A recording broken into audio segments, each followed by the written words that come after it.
a los directivos del Ayuntamiento, a las y los alumnos de las diferentes universidades y colegios de Comitán, a la licenciada Rosa Elizabeth Bonilla Hidalgo, exdiputada local por el 6º Distrito de Comitán.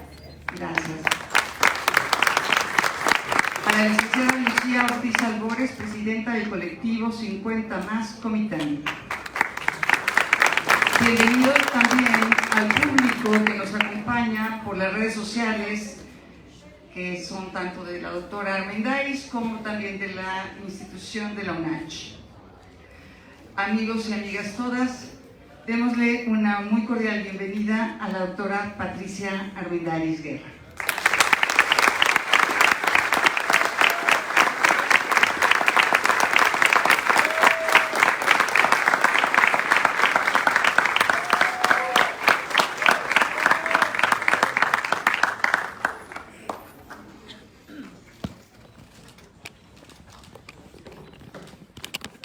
Escaladora de montañas, con determinación para vencer todos los obstáculos, inspirada siempre en el sueño que cada uno y que cada una quiere cumplir.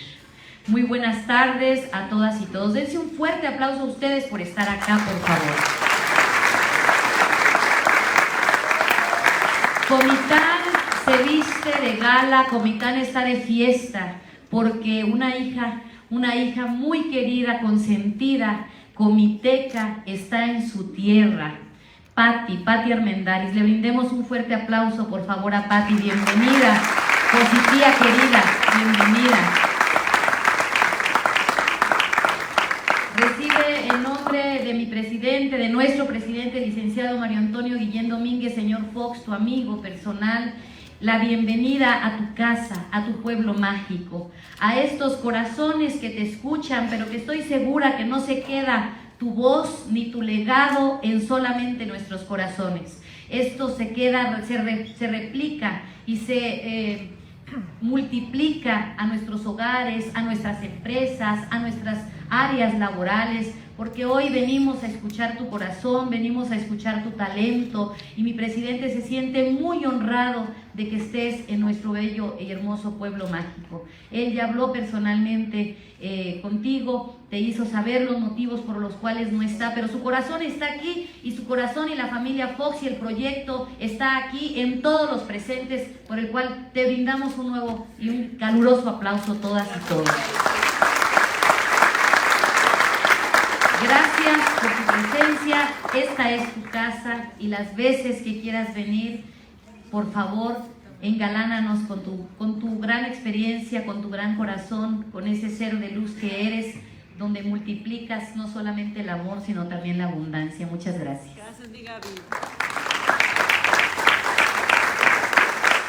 Muchas gracias, maestra Gaby. Patricia Armendáriz, originaria de Comitán, Chiapas, es doctora en Economía con especialidad en Empleo por la Universidad de Columbia. Fue negociadora del Tratado de Libre Comercio de América del Norte en el capítulo financiero. La primera mujer en ocupar la vicepresidencia de la Comisión Nacional Bancaria y de Valores, donde diseñó el sistema de supervisión por riesgos y contribuyó a la reestructuración bancaria tras la crisis de 1994. Más tarde regresó a México como asesora del presidente de Banorte y fundó Credipyme para continuar con su misión de empoderar a la base de la pirámide mexicana mediante el crédito justo a los pequeños emprendedores. Fundó en 2014 Financiera Sustentable. Durante 4 temporadas fue inversionista de capital y juez del exitoso programa de televisión Shark Tank México. Hasta inicios de 2021 fue consejera de Banorte, así como de diversas empresas nacionales e internacionales, y luchó por la preservación de la selva lacandona como presidenta de Nabolón en Chiapas. Actualmente es diputada federal, es autora de 2 libros, Crisis, sortéala y aprovecha sus oportunidades en tu pyme, y que es el segundo, Alpinista de Sueños, los 8 poderes del emprendedor. Este último fue presentado de manera presencial en la Feria Internacional del Libro de Guadalajara 2021 con un rotundo éxito, mismo que agotó la existencia de dicho ejemplar y razón por la cual están ustedes adquiriendo la segunda reimpresión y ya estamos realizando la tercera reimpresión. Buenas tardes y gracias, Pati, tienes la palabra. Gracias.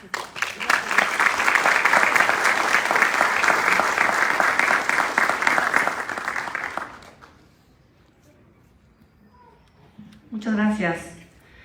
Cuando Penguin Random House me pidió que yo platicara sobre el éxito de Financiera Sustentable, la última empresa que creé, me hice la reflexión siguiente. La historia de éxito de cada empresa, de cada empresario, es única y se va definiendo a través del camino y los obstáculos que va encontrando. Entonces yo no podía contar la historia de éxito de Financiera Sustentable tomando una fotografía instantánea y decir mis métodos honestos, porque cada uno de los métodos de una empresa se vienen construyendo a través de los obstáculos que se van encontrando. Entonces tuve que pensar en que tenía yo que contar la historia de cómo llegué a Financiera Sustentable y cuáles fueron los principales principios que me rigieron. Y por eso terminé contando prácticamente la historia de mi vida de una manera muy cándida. Encontré cuáles habían sido los principales bastones que me habían ayudado como mujer y como empresaria. Y voy a referirme a cada uno de ellos y el por qué están allí, y ojalá sirva para inspirarlos a ustedes a emprender o en su emprendimiento. El primer principio que yo creo que rige a cualquier emprendedor es la escasez. Porque no solamente históricamente se ha demostrado que en momentos de escasez los pueblos dan lo mejor de sí mismos, sino que es la historia mía también. En términos históricos, esto lo aprendí y vi cómo se tejía con lo mío cuando uno de mis profesores escribió en un libro que la crisis de los 30 en Estados Unidos había generado a los principales empresarios y los más poderosos que todavía están en las cumbres del éxito en Estados Unidos. Fue el momento en que ellos se sintieron tan con hambre y tuvieron la fortaleza del Estado en impulsarlos, como Estados Unidos es el lugar más importante del emprendimiento individual, que llegaron a tender rieles, a comunicar al país, a inventar un auto y hacer maravillas con cero recursos económicos. Y eso es también la historia de mi vida. Yo nací de una familia muy educada, dos personas muy educadas, muy acendrada a Abolengo, Comiteco y de San Cristóbal, pero papá era campesino y yo nací en la escasez. Y mamá era muy sencilla, entonces nos daba las cosas como son niños, o sea, no tienen por qué empoderarse de alguna manera. Entonces asistimos a la escuela más cercana, que era la señorita Anita, que estaba a la vuelta de mi casa. La mayoría de los alumnos no usaban zapatos, entonces yo, para estar igual que ellos, me quitaba los zapatos y los dejaba atrás de la puerta de mi casa y nos volvía a poner de regreso. Pero entonces allí es donde me di cuenta de cómo vivir en la escasez te genera creatividad, ¿no? La creatividad que, llevada a la N potencia, pues, procuró el milagro americano, ¿no? Porque si no teníamos dinero para el 10 de mayo, yo recuerdo que allí aprendí a hacer con una lata y Nescafé para pintarlo como si fuera pátina, y 4 listoncitos, un basurero para mamá, ¿no? Recogía yo los guijarros del sitio de mi casa donde Los antiguos iban dejando sus platos rotos, se los iban botando y se los vendía yo al creador de mosaicos, al mosaiquero de la vuelta de la esquina de mi casa. Y ahí es donde me di cuenta, más bien en retrospectiva me doy cuenta, de que la creatividad que después me ha servido tanto en la vida para resolver obstáculos vino de allí, de acostumbrarme a resolver las cosas de una manera totalmente escasa. Y de allí también viene mi consejo a los emprendedores de que comiencen con escasez. O sea, que no sea la típica mentira de quiero emprender, necesito dinero, ¿de dónde lo saco?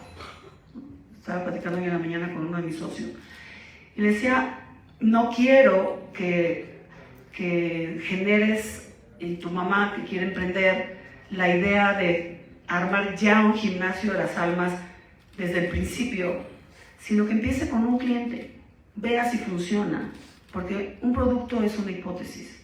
Podemos creer que funciona, pero muchas veces nos vamos de bruces, ahora lo voy a platicar en la parte del poder del riesgo, nos vamos de bruces y perdemos todo, ¿de acuerdo?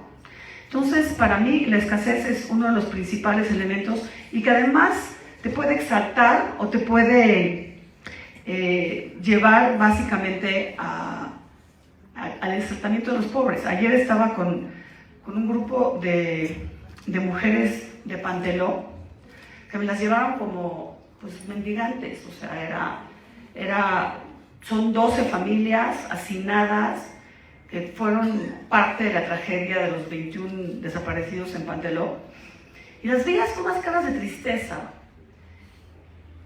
pero son todas artesanas espectaculares. Y les dije, o sea, no crean que la pobreza es un obstáculo para realizar sus sueños. Es todo lo contrario.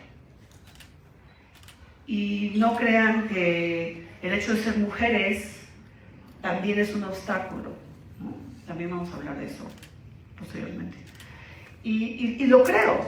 O sea, si enseñamos a toda esa gente al poder del empresariado, porque finalmente un empresario es alguien que utiliza los recursos de manera muy selectiva y sale adelante.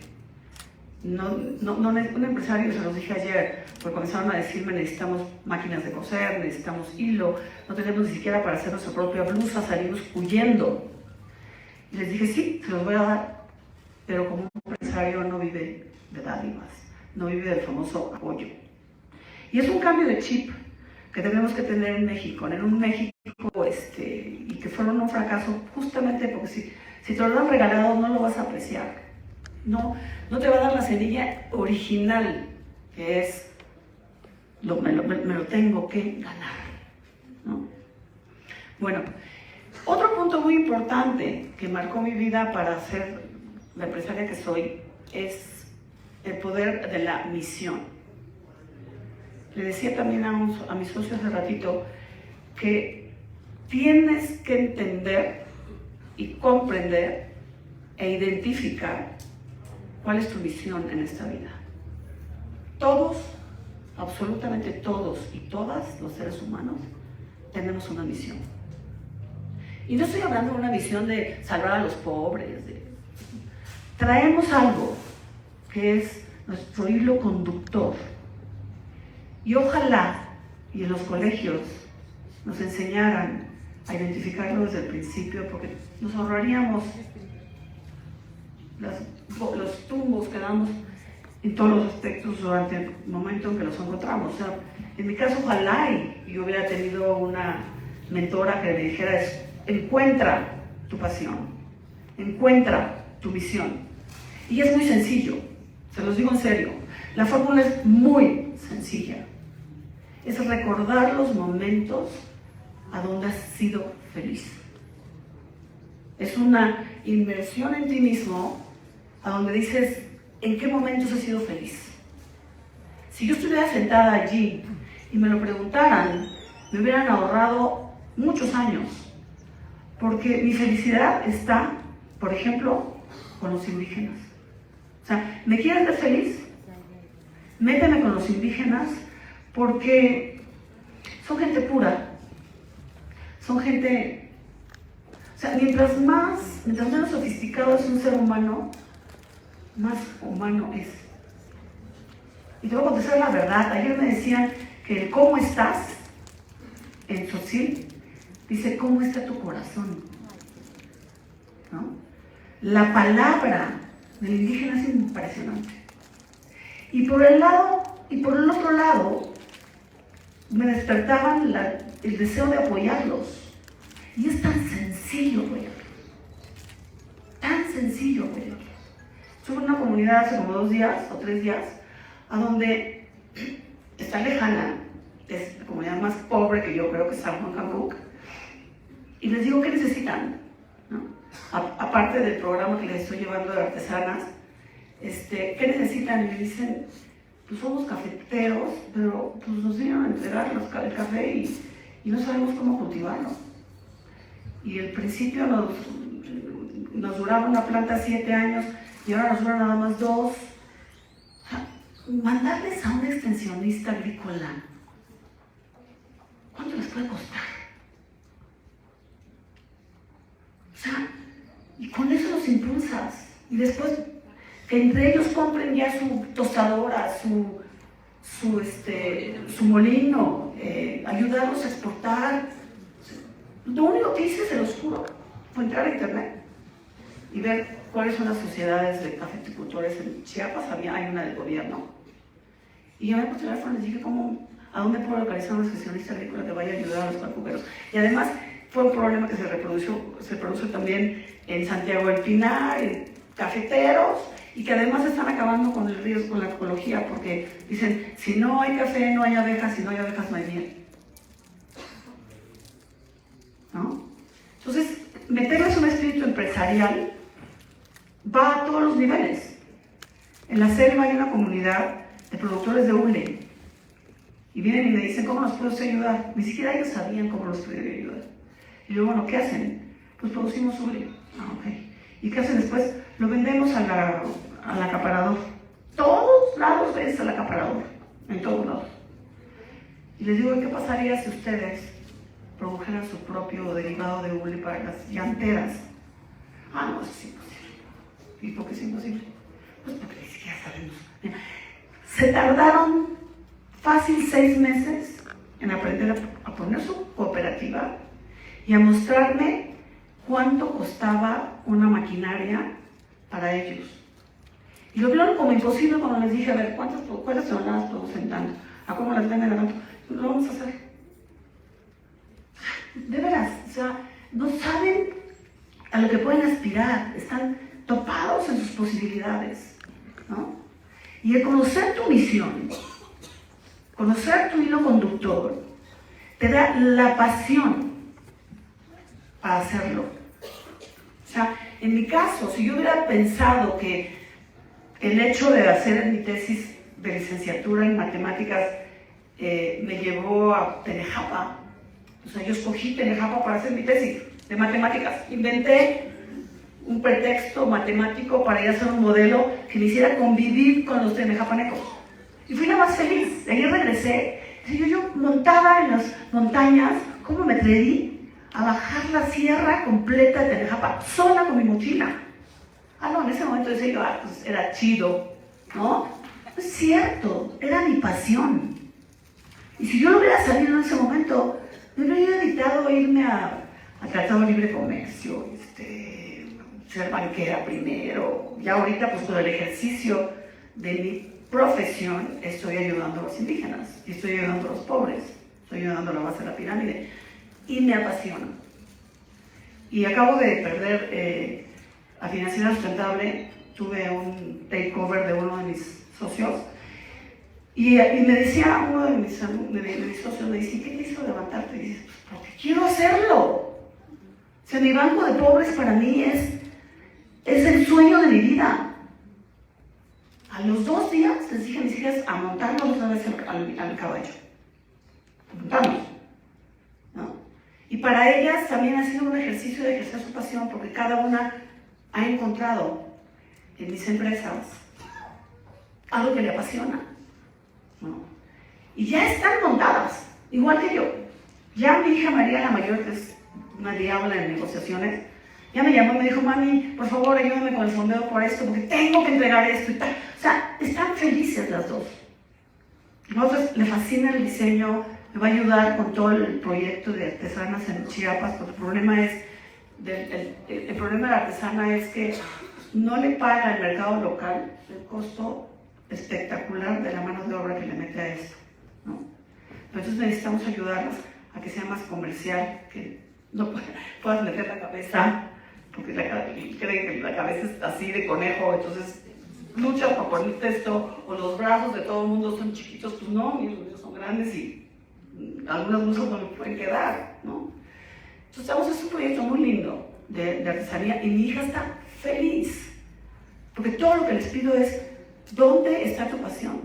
¿Dónde está tu pasión? Y te los pregunto a todos ustedes, nunca es tarde para empezar, porque además, si tú dices, y lo dice mucha gente, un día me levantó la mano una señora y me dice, mi esposo y yo tenemos restaurantes, vamos muy bien, estamos haciendo mucho dinero.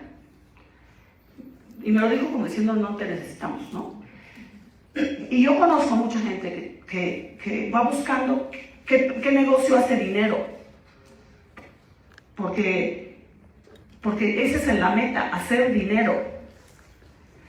Y el problema es que yo he conocido a muchas personas muy exitosas, como el ingeniero Slim, como Roberto González, que fueron terriblemente infelices, acumulando dinero, porque lo saben hacer. No hay ningún chiste saber hacer dinero, se los digo en serio. El chiste es que tenga un sentido, ¿no? En mi curso de emprendimiento que estoy dando ahorita en línea, que tengo 4,000 alumnos chiapanecos, les digo, primero tienes que ser, para luego hacer y después tener. No tienes que quitar la vista de qué quieres tener, para que utilices la pasión que te da lo que quieres hacer, en cuestiones materiales, lo que sea, para llegar ahí. Porque te vas a caer. Y es el siguiente poder que te quiero decir, que es el poder del fracaso, ¿no? Te vas a caer cientos de veces. O vas a creer que todo está perdido cientos de veces en tu emprendimiento. Y solo el no quitarle la vista a tu objetivo te va a hacer levantarte, sacudirte las rodillas y darle. Y en el proceso te diviertes como enano. Te vas mostrando a ti mismo lo fregón que eres porque resolviste el problema, ¿no? Entonces, el fracaso es un poder. Es uno de los poderes del emprendedor. Porque cada vez que fracasas, aprendes muchísimo. Muchísimo. Hoy en la mañana también platicábamos con uno de mis socios y me decía, le dije, durante muchos años yo viví con el cuchillo clavado en mi estómago superior del miedo de no salir adelante, del miedo de que tenía 2 hijas en la universidad, del miedo de que no estaba yo llegando. Y cada fracaso me ha ido sacando el cuchillo cada vez más, es algo que ya no lo tengo. Ya no tengo miedo al fracaso. En primer lugar, porque sé que me voy a levantar. Pero en segundo lugar, porque entonces vas desarrollando el poder de la experiencia. La experiencia te da tranquilidad. La experiencia es otro poder que vas acumulando a través de los múltiples fracasos de tu vida. Y te da muchísimo más seguridad.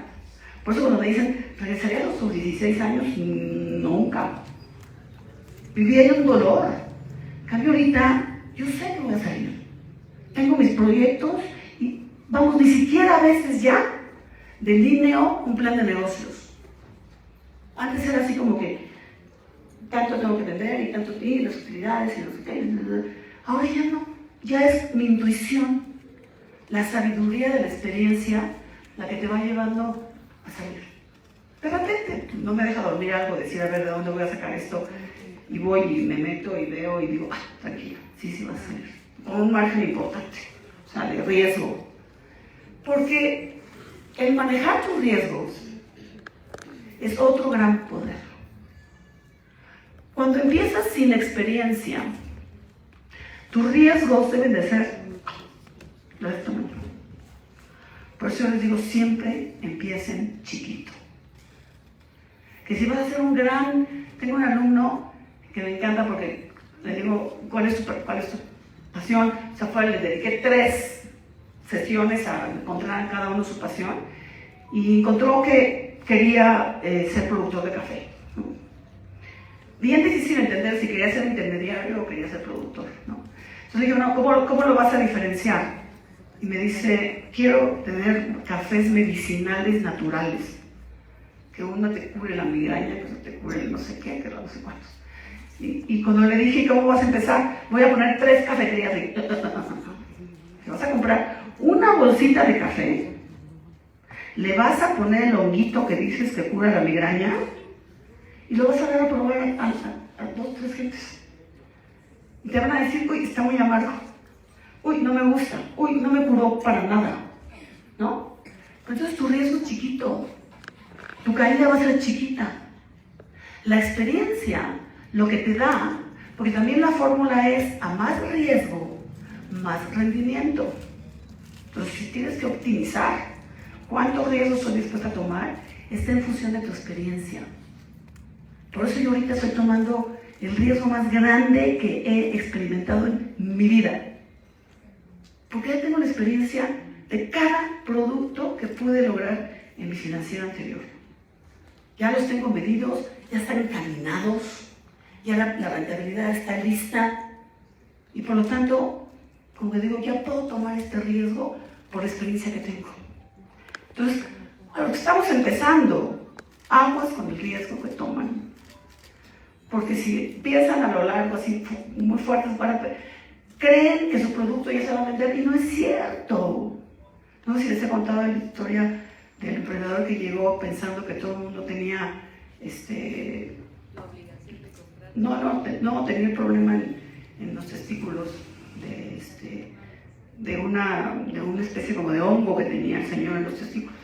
Y creyó que todos los señores tenían el problema de hongo en los testículos. Y le invirtió $1 millón al forrado de aerosoles que vimos cuando salimos. Y pues obviamente me dijeron mis compañeros hombres, compadre, yo no tengo el problema. Ay, no te hagas, todos lo tenemos. ¿Qué le hubiera costado hacer su invento y preguntarle a su compadre, oye, compadre, ¿te sirve esto? Yo, que lo más seguro es que le voy a decir, señor, yo no tengo ese problema. Y la señora se puso furiosa con nosotros, su esposa, porque por hipócritas, los emprendedores hombres, los sharks hombres, no habían admitido que era un problema y a su esposo había perdido $1 millón. Eso es medir el riesgo. Eso es empezar chiquito. Cualquier cosa. Los grandes empresarios han empezado en su garage, ¿no? Y entonces, esa es el otro poder. El otro poder al que me quiero referir, que a mí me costó muchísimo trabajo adquirirlo, fue el poder de la feminidad. Yo, como ustedes saben y ya me han visto, soy muy impulsiva, pierdo los estribos muy fácilmente y estoy muy consciente de ello y de veras he venido trabajándolo, pero es muy difícil. O sea, cuando te tocan una herida, de que no te hacen caso, de que los quieres, etc. Yo reacciono de una manera muy fuerte, es una herida mía. Y un día, se podrán imaginar mi entrada profesional en México al mundo de los banqueros, nada menos y nada más que de los banqueros. Porque el secretario de Hacienda pues, me puso como reguladora, como negociadora de libre comercio entre puros banqueros. O sea, los funcionarios públicos que hablaban en la ABN, en la Asociación de Banqueros de México, decían, señora y señores, era la única mujer. Y me hicieron picadillo. O sea, verdaderamente picadillo. Entonces, instintivamente yo me masculinicé. Y les peleaba y les gritaba y sigo haciéndolo de repente todavía, ¿eh? No soy política, o sea, la verdad es que sí, soy muy fuerte. Y un día, con una de mis mejores amigas que llegó a ser vicepresidenta del Banco Mundial, estaba yo en Washington en las negociaciones y yo iba de azul, ¿no? Toda de azul, casi me faltaba la corbata, ¿no? Y ella salió voluptuosa, hermosa, con una blusa rosa mexicano espectacular, unos zapatos de tacón delgadito, puntita, ¿no? La quedé mirando y le dije, ¿vas a un baile? Y me dice, no, voy a trabajar. Y tú me dices, ¿vas a una pelea de box? Entonces, desde entonces, porque ella ejerce una influencia muy importante en mi vida, dije, ¿por qué Isabel, que es igual que yo, competitiva, ambiciosa, por qué va vestida de mujer? ¿No? ¿Por qué? Porque ella no me contestó, me dijo, esto es lo que me da el poder a mí. Y en ese momento estaba ocurriendo la crisis bancaria mexicana, en la que yo jugué un papel muy preponderante. Y los banqueros se le acercaban, ¿cómo se dice? Pues muy abierta su herida de que estaban perdiendo sus cosas. Y antes yo les decía, pues es tu problema, tienes que hacer esto, o vender el banco, o la fregada. Cuando de repente dije, bueno, a ver, ¿cómo estás? ¿Qué te duele? Y en ese momento, cuando ejercí mi maternidad en los banqueros, comenzaron a respetarme y apreciarme. Y por lo tanto pude ejercer mi liderazgo mejor. Porque las formas eran nada más, o sea, era, pues sí, pero yo creo que vas a tener que hacer esto y cómo lo negociamos. Pero la maternidad nuestra es lo que debemos ejercitar en la vida profesional. Ese es mi secreto. Y eso es lo que le digo que es el poder de la femineidad. Porque un hombre a que le dices, o me tocas y te acuso y me tú y no sé qué, pues el hombre no va a querer interactuar con nosotros. Y es el inexorable socio en todos lados, incluso en nuestra pareja, ¿no? Entonces, o ejercemos nuestra... Mira, muéstrate débil ante un hombre y es el poder sexual más importante que hay. Luego lo vuelves protector, luego, o no, ¿no? Muéstrate peleonera y aquí estoy y pues no te quiere ver, o no. Entonces, nuestra feminidad está ahí y es poderosísima. Podemos ejercer un liderazgo maravilloso cuando ejercemos nuestra maternidad natural, que se nos da naturalidad. Y no le tengamos miedo cuando vean las piernas, pues digo, es la naturaleza, no es un insulto. Cuando me te vean las piernas es un halago. Y creo que las mujeres hemos ido demasiado lejos, dizque conquistando banquillos, pero lo estamos como dividiendo cada vez más. ¿Okay? Otro principio que recuerdo que me sirvió muchísimo es el poder de la mentoría. Tuve un padre que afortunadamente era muy padre, en el sentido de que era un gran mentor.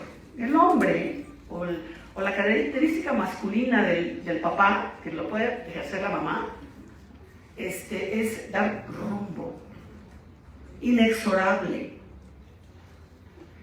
Y un buen mentor, que tuve la fortuna de tener varios,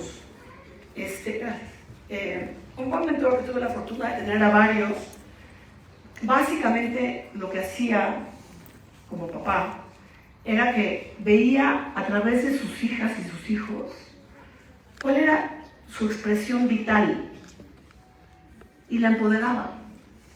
Ese es un mentor. Entonces, por ejemplo, mi hermana Georgina le dio en su expresión vital la posibilidad de que se tenía que casar, pues porque era muy fémina, quería tener a sus hijitos, ¿no? Entonces se dedicó a buscarme un buen marido y la casó. ¿Por qué no lo hizo conmigo? No, tú vas a ser presidenta de México. Entonces te pone además unas expectativas fuertes, ¿no?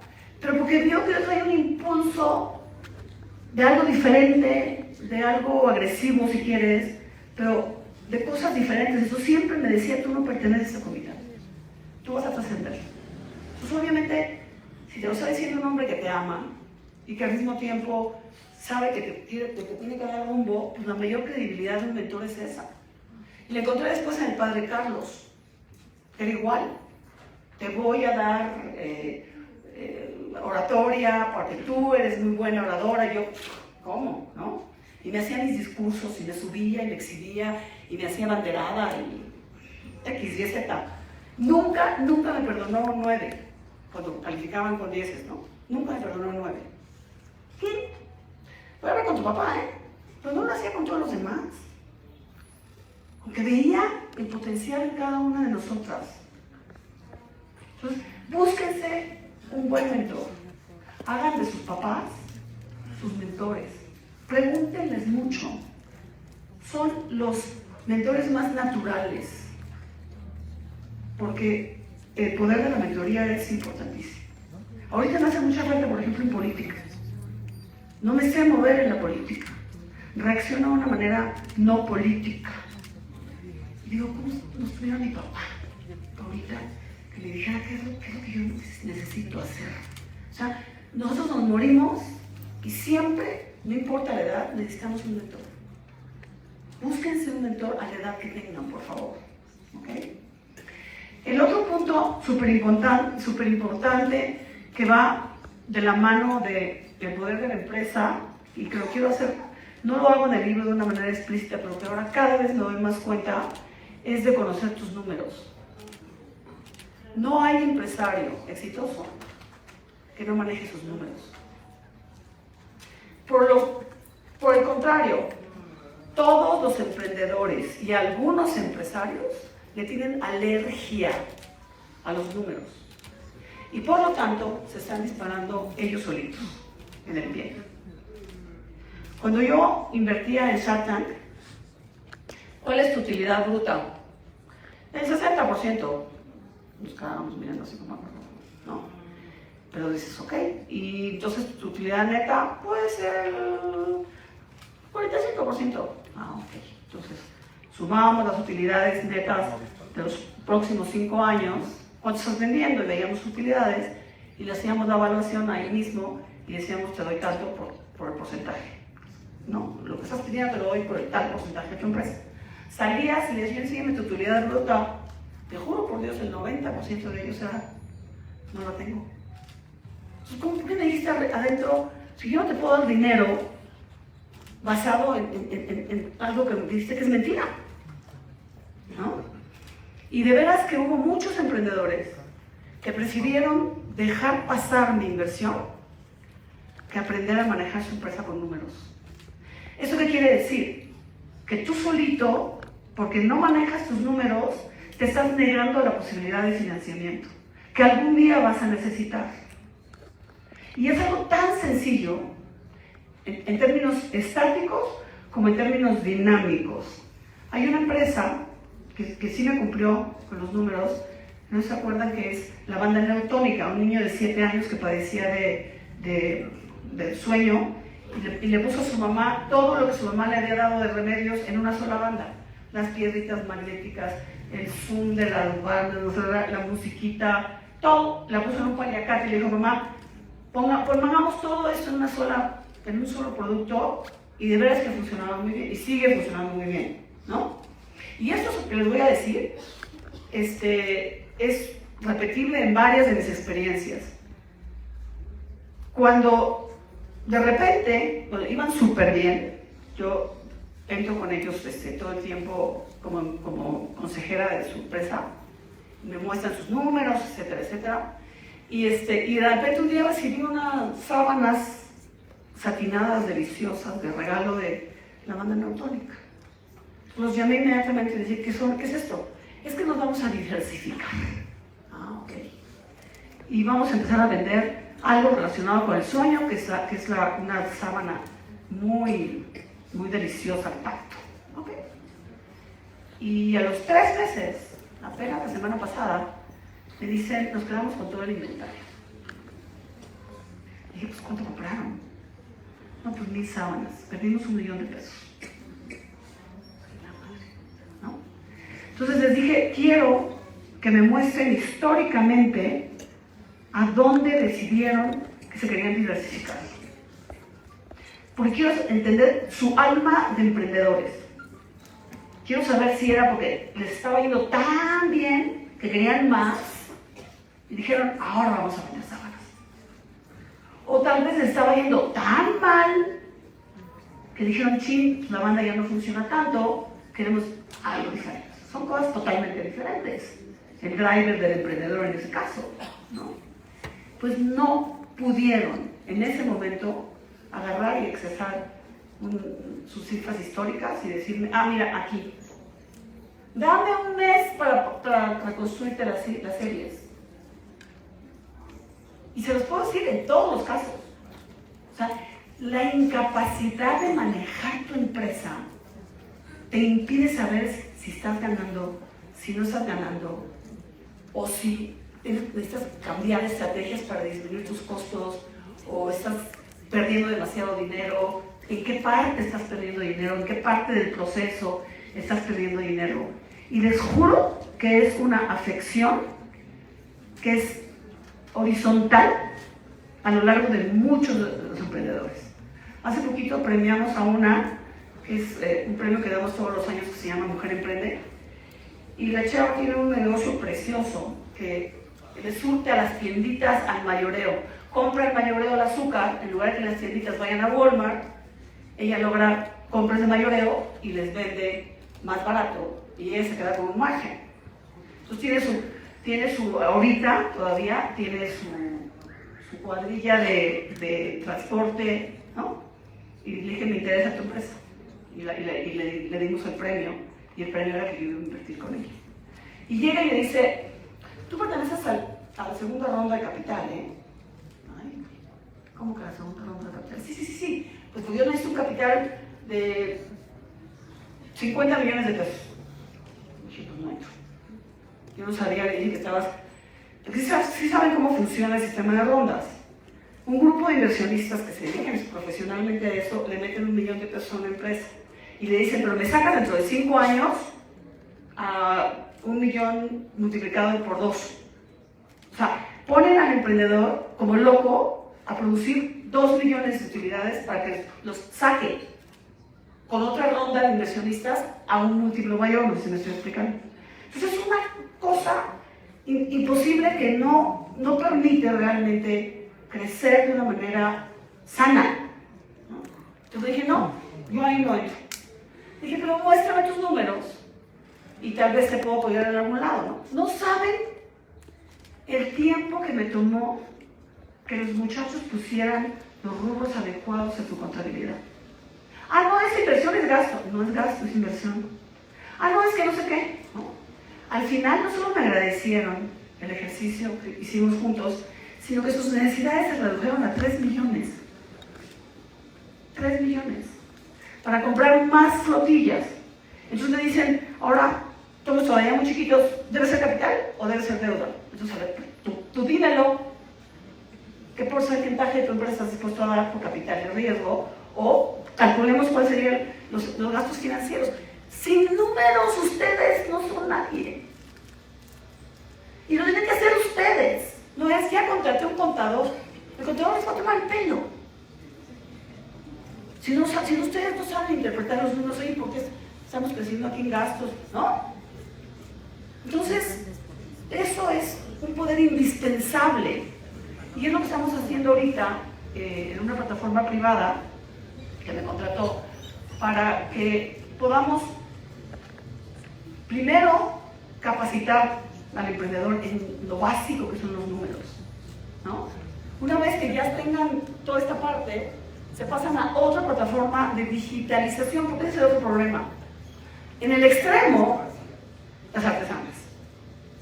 Es que vamos a San Cristóbal y vendemos a la mitad, porque todas, yo te doy más barato en la misma esquina, ¿no? Y terminan ni siquiera recuperando el costo de su hilo. O sea, ¿cuál es la misión de una artesana que no sabe ni siquiera cuánto recuperó de su trabajo? Entonces lo que estamos haciendo allí es enseñándoles cuál es el valor de su trabajo y a cuánto debería vender su producto y además en qué mercado. Entonces tenemos una plataforma de digitalización de diferentes mercados para encontrar a dónde tu producto es exitoso, al precio justo, ¿no? Y ya después, el objetivo de mi socio es pasarlos a una tercera plataforma, a donde en esa plataforma van a transaccionar compras, ventas, todo, y a través de la transaccionalidad les vamos a enseñar cómo van sus ventas, cómo van sus gastos, cómo van sus costos, cómo va todo de una manera automática. Y una vez hecho eso, pues les vamos a enseñar que en la vida real, si enseñas su rentabilidad, les vamos a dar crédito. O sea, es el ciclo completo, ¿no? Y realmente es el ciclo que les quiero decir a ustedes. Aprende a manejar tu negocio con tus números, ¿no? Y otra cosa muy importante, que es el poder de la empresa. Nadie cree que debe constituir una empresa para ser exitoso. Todo el mundo dice, la voy a constituir para pagar impuestos. ¿Para qué la constituyo? Una empresa aísla el riesgo de tu empresa de tus bienes personales.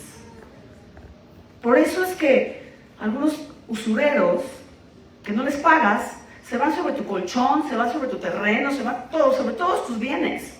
En cambio, si aíslas los activos de la empresa de tus propios activos y dices, esto es el activo de mi empresa, hasta donde yo estoy dispuesto a perder.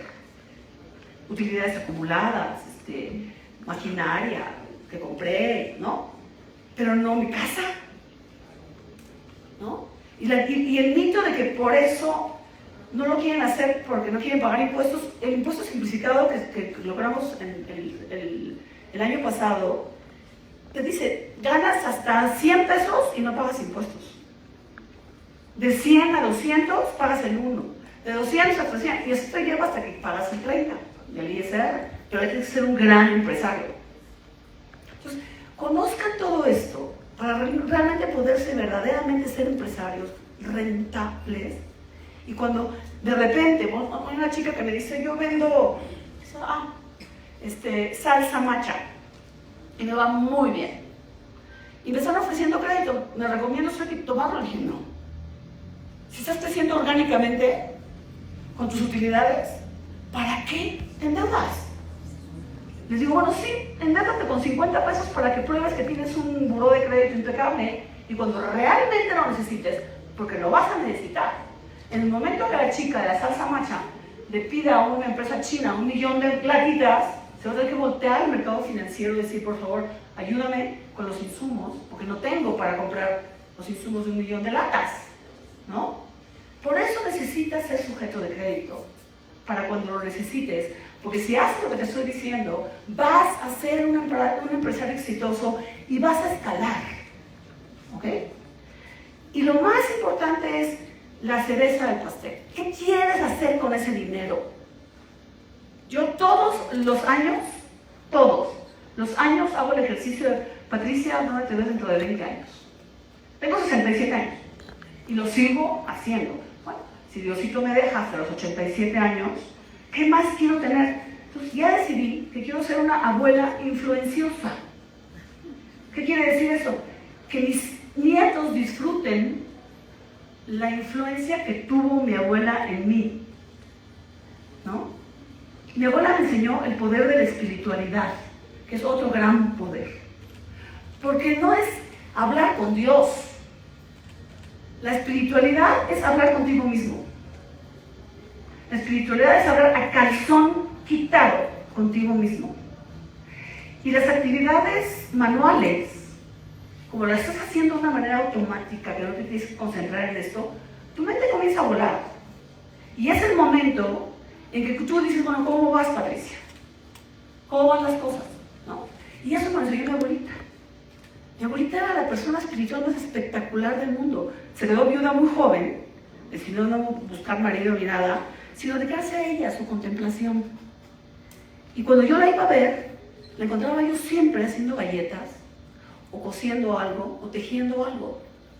Y al hacerlo yo con ella, descubrí el poder de mi propia espiritualidad. Ahora lo hago cocinando, me encanta, y me meto y mientras estoy batiendo, mientras estoy usando mis manos, estoy hablando conmigo misma, porque tenemos pocos momentos para hablar con nosotros mismos, a no ser que tengamos el objetivo de la meditación. Yo lo logré corriendo.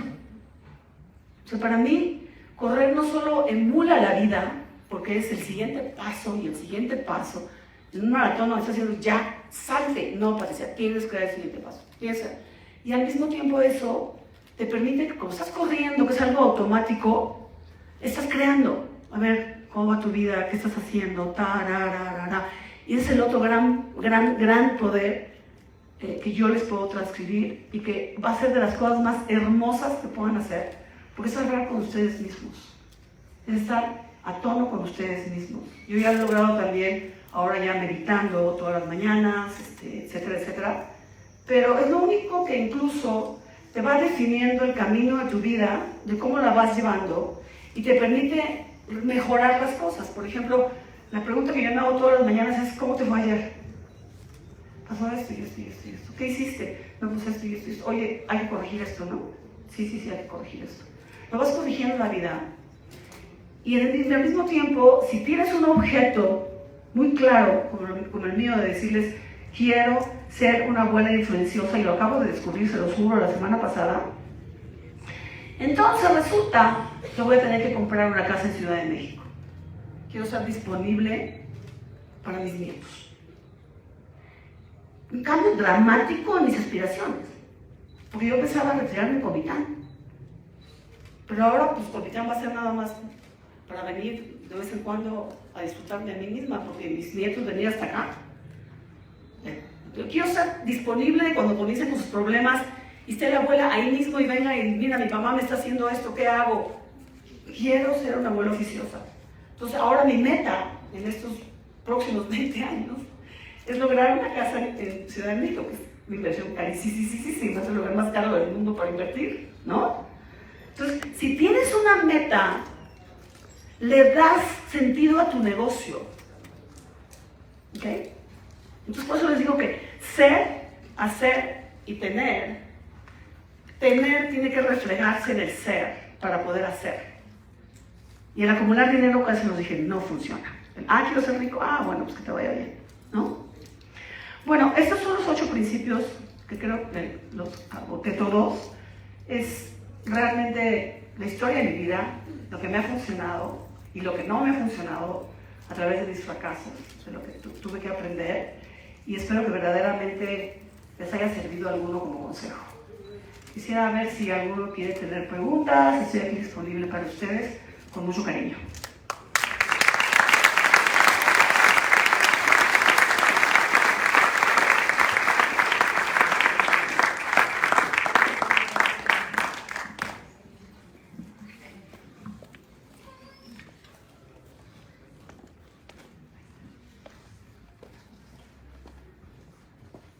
Diputada, muy buenos días, tardes ya a todos. Julio Herrera, director de proyectos del Honorable Ayuntamiento de Comitán. Un gusto tenerla por acá, agradecerle su magnífica exposición sobre su libro, que invita sin duda a leerlo a quienes somos apasionados del tema emprendedor. Estuve tomando nota de algunos de sus apuntes, consejos, y coincido plenamente cuando dice que la escasez es el punto de partida de todo buen emprendedor, que nunca es tarde para empezar, que el fracaso es uno de los poderes fundamentales de todo emprendedor y que la experiencia, sin duda acumulada de ir de fracaso en fracaso, nos ayuda a seguir adelante. Recordé la frase de aquel primer ministro británico Winston Churchill, que admiro mucho, que dice: el éxito consiste en ir de fracaso en fracaso sin perder el entusiasmo.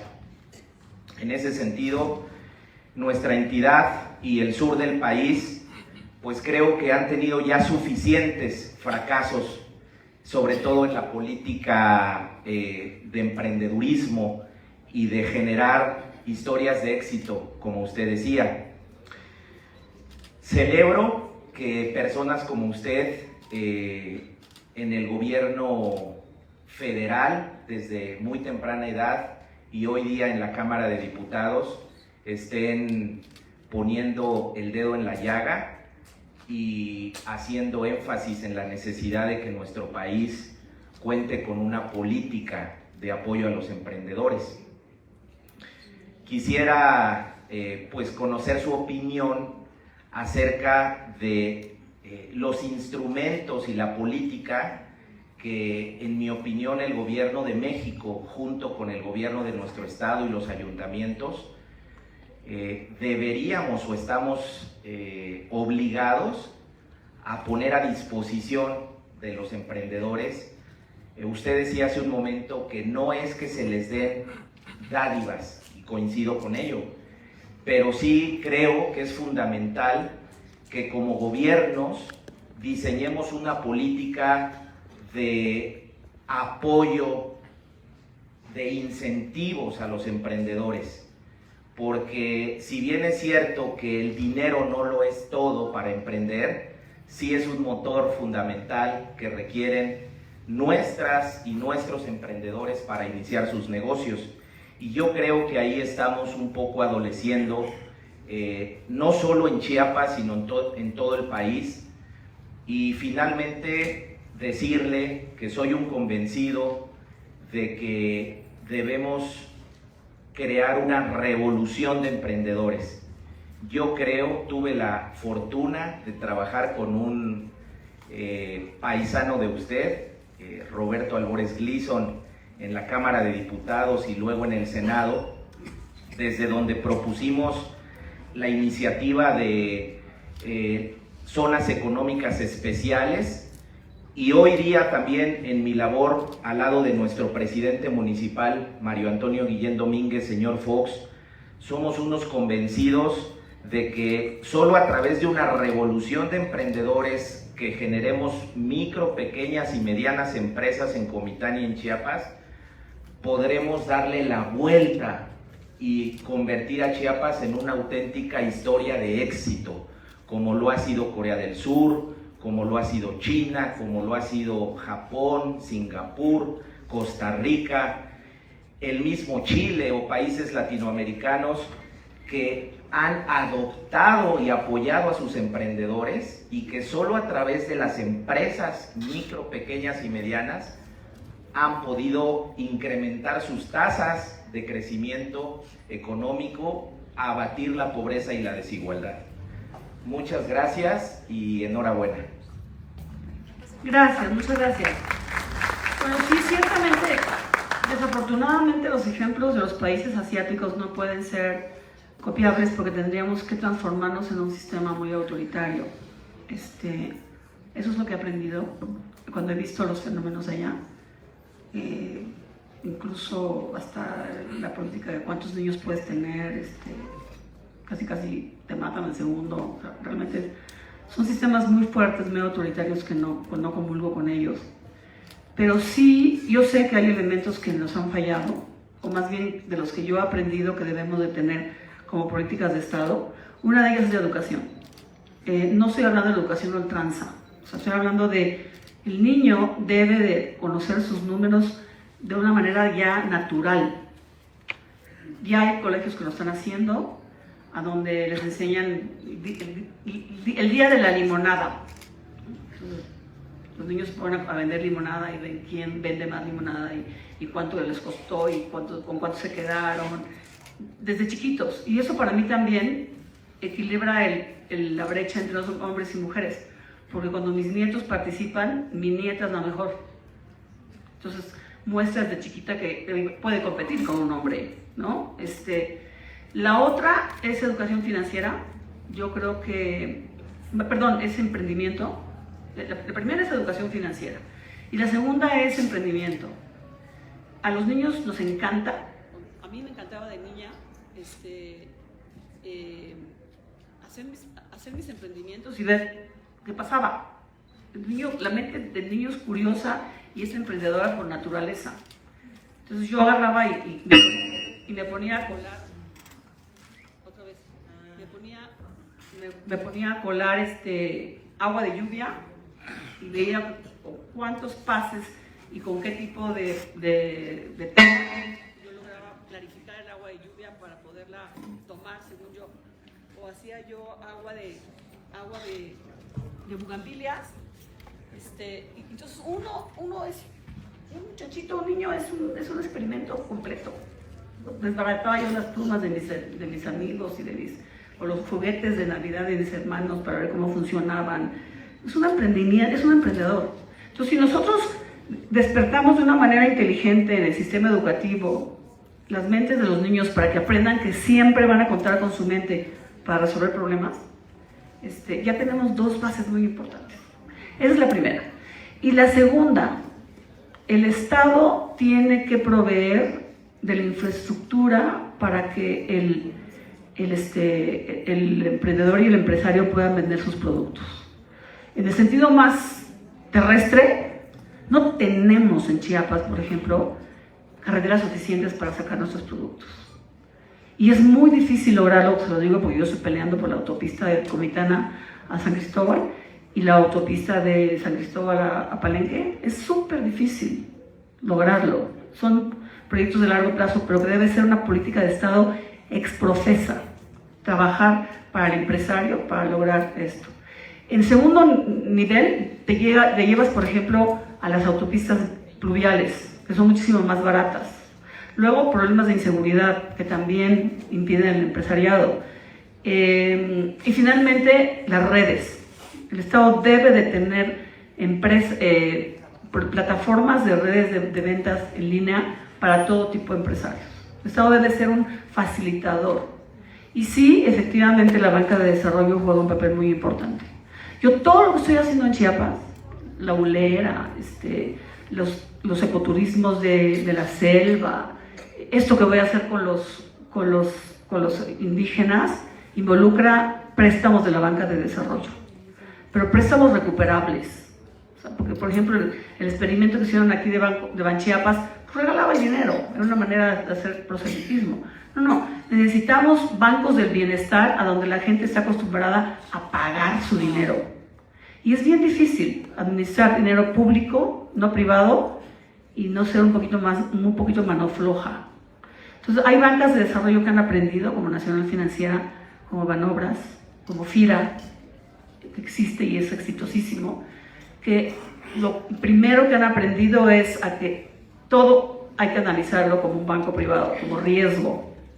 Y que la carrera pública en la banca de desarrollo, porque hay carreras en la banca de desarrollo, equivale a una carrera en el banco privado. ¿Qué tantas ganancias eres capaz de generar?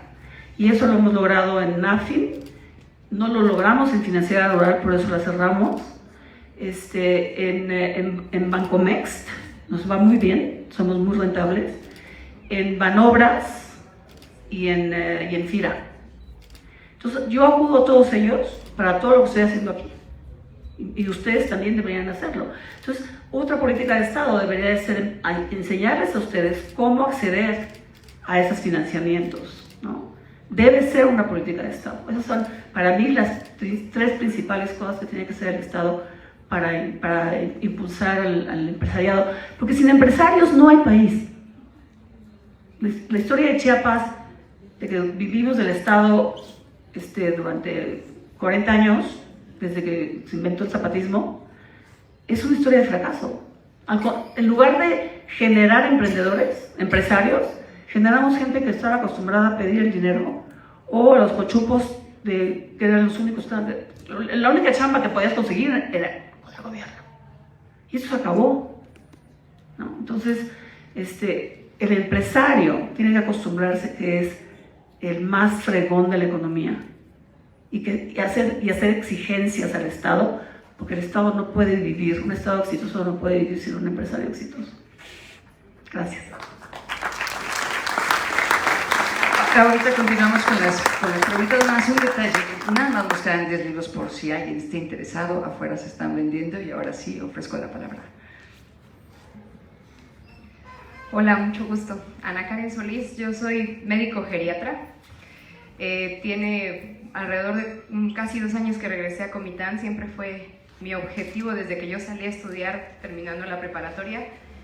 Y cuando yo hice el servicio social aquí en Comitán, me di cuenta de la gran necesidad de atención al adulto mayor, pero mis adultos mayores comitecos, ¿no?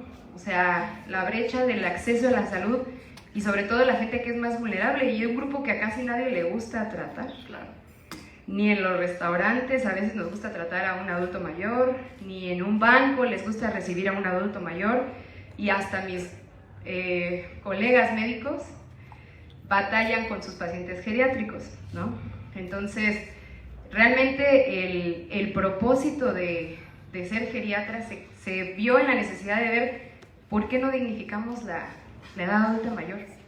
Si en otros países realmente son los más valiosos, o en las tribus más antiguas eran las personas más valiosas porque eran tan escasas las personas grandes que podían transmitir cosas de muchas generaciones y entonces eran más apreciados. Y entonces dije, vamos a hacer que el entorno del adulto mayor sea mejor. Pero hasta en los entornos más ricos te das cuenta que no es digna el envejecimiento. Hasta en las casas de adultos mayores más privilegiadas económicamente del país, te topabas con personas que todo el tiempo tenían trastornos del ánimo, que ya no querían vivir, que perdían el sentido de existencia, ¿no? Entonces dije, bueno, vamos entonces a impactar en las familias de esas personas, o en la gente de 50 en adelante. Pero entonces ya no se trata de solamente crear un modelo de atención al adulto mayor, sino entonces concientizar a los familiares o a las personas más jóvenes. Pero luego le preguntas a una persona de 30 años, ¿y tú cuántos años quieres vivir? No, yo 50, yo no quiero ser viejito, yo no quiero usar pañales, yo no quiero... Bueno, pero es que se puede prevenir llegar a eso que se llama envejecimiento patológico. Puedes tener un envejecimiento óptimo si es que tienes alguna enfermedad, porque tenemos el gen azteca de las patologías metabólicas, pero ¿por qué no un envejecimiento exitoso? Entonces, realmente antes de crear un modelo de atención, creo que la raíz del problema es la conciencia de la persona joven que puede prevenir llegar a un envejecimiento patológico. No es la cantidad de dinero que le vas a invertir a una casa de retiro, porque al final del día ese modelo de asilamiento es patológico. Claro. Bueno, abres una casa de día, que tal vez es el proyecto que yo estoy intentando ahorita ver si va a ser sustentable en Comitán, pero ¿cuánto cuesta que te lleguen a atender toda la mañana y si realmente pueden en la noche cubrirte la atención en tu casa, ¿no? Por adultos mayores que tienen una necesidad tan grande de tantas funciones básicas que no pueden realizar por sí mismos. Entonces ahora, si yo quiero hacer un modelo que va a funcionar, pero ¿cómo cambio la conciencia de que eso es necesario?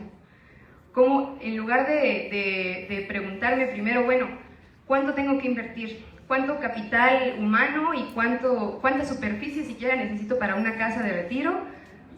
Antes de eso, ¿cómo le cambio la conciencia o cómo hago realmente conciencia desde el joven de 30 años a que empiece a pensar en que puede... ¿Cómo no sabes que te va a tocar vivir 80 años y cómo los vas a vivir? Nadie sabe. Y la única certeza es que todos vamos a envejecer y seguimos envejeciendo. ¿Cómo le cambias la conciencia a la familia de ese adulto mayor de que necesita una atención mucho más especializada? ¿Y cómo le dignificas la existencia de ese adulto mayor? Esa sería realmente mi incógnita, porque al final del día puedes arriesgar dinero, pero si no le logras cambiar nada a la vida de esa persona, ¿de qué sirvió arriesgar todo ese dinero, no? Mira, gracias por preguntar. Con mi modelo, yo haría un negocio. Si me lo preguntas como consejo, con mi modelo, usando mi modelo yo haría un negocio de ello. En primer lugar, atacaría el mundo de los que están retirados y les aprovecharía sus capacidades de emprendimiento para decirle, a ver, ¿qué quisieras hacer? Yo te voy a ayudar. Que si eran antes maestros, pues bueno, vamos a armar una escuelita privada para que siga siendo maestro. Porque yo creo que el deseo de vivir, cuando a mí me preguntan cuánto quieres vivir, yo digo que 107 años. Y dicen, ¿por qué? Dicen, porque tengo muchas cosas por hacer. Yo creo que al contrario, la gente que cree que ya no es útil en la vida, pues se quiere ir, ya no tiene nada que hacer, ¿no? Entonces, no importa si van a ganar mucho más, pero que sientan que están haciendo algo útil con lo que aprendieron en la vida. Y verdaderamente es mostrarles que las personas expertas son las personas más grandes, con más experiencia. Mi primera camada de profesionistas que contraté en Financiera Sustentable eran los retirados. Eran los mejores contadores, los mejores administradores de riesgo, y se conformaban con salarios bajos, porque ya nadie los empleaba. Y les dabas la vida.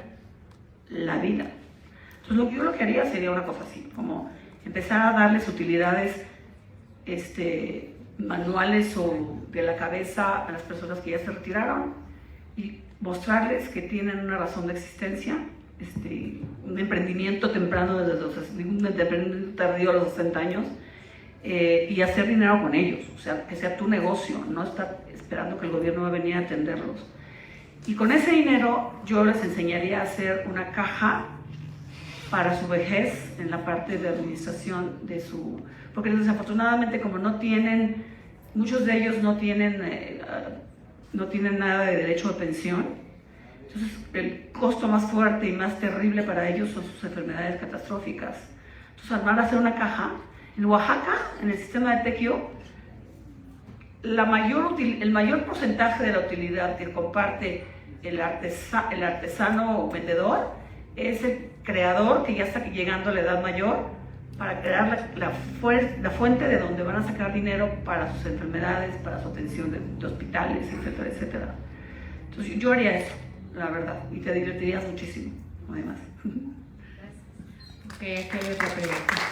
Les quiero informar que al final de las preguntas, si pueden pasar en orden los que adquirieron el libro, la diputada Patricia Armendáriz nos va a hacer favor de firmarlo y la toma de la foto con ella.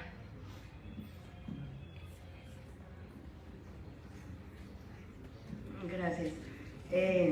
Gracias nuevamente, Pati. Comentábamos aquí con la maestra Jessie que tengo la fortuna de conocerte, creo, 2010, 2011, y me ha tocado conocer a la profesionista, a la política, pero sobre todo en un viaje relámpago de aquí al aeropuerto, al ser humano, a esa persona fuera de imagen, de posturas, por las propias condiciones de conferencista, de política, y me estaba yo negando a venir hoy, no por no verte, por cuestiones de trabajo. Le di una revisada para el principio a cuáles eran los 8 poderes del emprendedor, pero en el proceso, conforme fuiste hablando, creo que no nada más son los 8 poderes del emprendedor. A mí me llevaron a hacer una retrospectiva personal, desde las carencias y la parte más importante del mentor. Y creo que si queremos ser emprendedores en cualquier ámbito de la vida, primero tenemos que hacer e implementar esos 8 poderes a nivel personal, porque si no los trabajamos a nivel personal, de nada nos va a servir el poder identificar cuál es mi visión, hacia dónde quiero llegar, si interiormente estoy mal, ¿sí? Para mí, mi mentor toda la vida ha sido mi mamá. Mi mamá tiene un diagnóstico de Alzheimer desde hace aproximadamente 7, 8 años. Por cuestiones de la vida, a mí me retiro de la UNACH después de 27 años de trabajo y no encuentro a mi mentor, porque ya no es la persona en la que yo me refugiaba. Sin embargo, me decía la maestra Jessie, mi comadre, te tienes que reinventar, porque quizá ahora tú vayas a ser el mentor de tu mamá, porque ella no se acuerda de muchas cosas. Si yo platico hoy con ella, mañana no se acuerda, ¿sí? Y estoy en ese proceso de esos 8 poderes a nivel personal, para que de ahí, entonces sí, tengo 55 añitos apenas, creo que tengo todavía mucho que dar, tal vez no a nivel académico, tal vez en otros aspectos. Actualmente estoy en el ayuntamiento, pero me gustaría poder impactar, poder dejar huella en otros espacios. Quizá esos 27 años ya llegaron al tope. En alguna de tus pláticas hablabas de eso. No insistir en seguir estando en un lugar en donde ya no podemos dar más, pero sí buscar otros espacios. Y por eso quería yo hacer la reflexión. Creo que esos 8 poderes primero los tenemos que aterrizar a nivel personal. Y como siempre, gracias. Siempre, al menos personalmente, por moverme algo. Gracias. Eres una linda, gracias a ti. Mira, mi papá, muchos psicólogos, yo esas cosas, nunca he dejado de asistir a un psicólogo, me dicen, te sigues obsesionando a tu papá, los papás ya no existen, pero el papá está conmigo presente desde una escultura monumental que le mandé a hacer, que está en el centro de mi sala, hasta cabecitas en todos lados, porque es mi mentor, sigue siendo mi mentor. Siempre le pregunto, ¿tú qué harías, papito? Y ojalá, y nunca me olvidara yo de hacerlo, porque cuando me olvido, meto la pata. Entonces tu mami está aquí adentro de ti, y tú le vas a preguntar, ¿tú qué harías, mamita? Y aguantar que ahora tu mentora es tu bebé, ¿no? Y ejercer otra parte de tu vida maternal y devolverle a tu mami el amor que te dio. ¿Ok? ¿Alguien más? Vamos con la última pregunta, por acá, y después pasamos a la firma.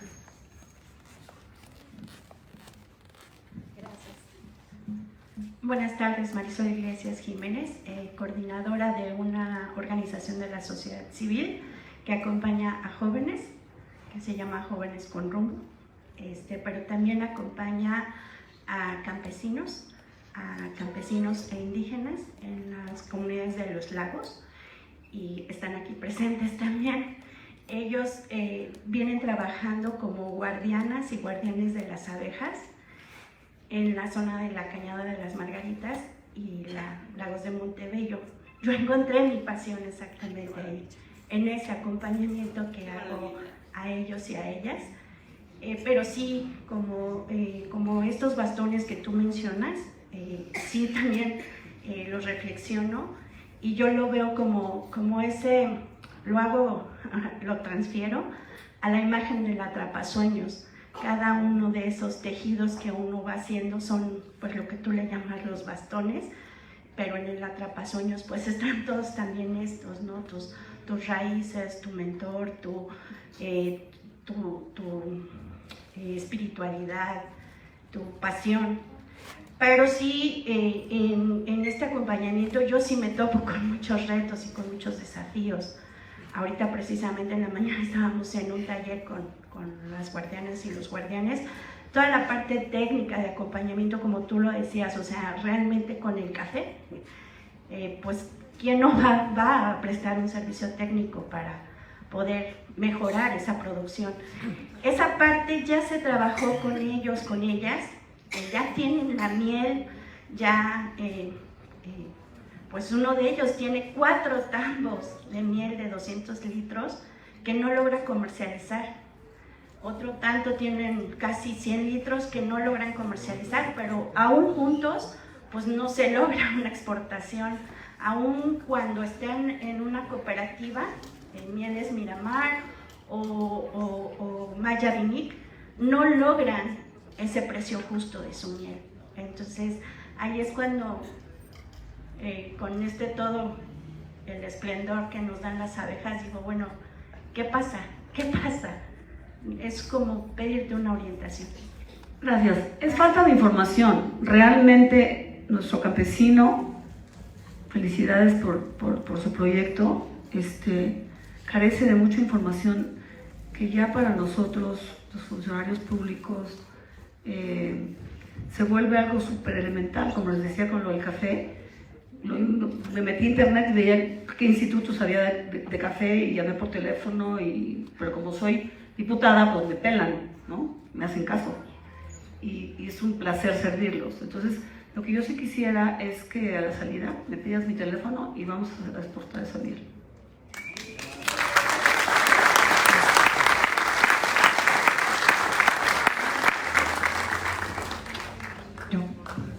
Muchísimas gracias por habernos acompañado. vamos a proceder a la firma de libros porque tenemos otras actividades. Les agradecemos su comprensión por esto. Vamos pasando por acá, por favor, por esta escalera. Vamos así en la fila. Yo aquí les recibo para que les firme Pati su libro. ¿Ok? Y bueno, muchísimas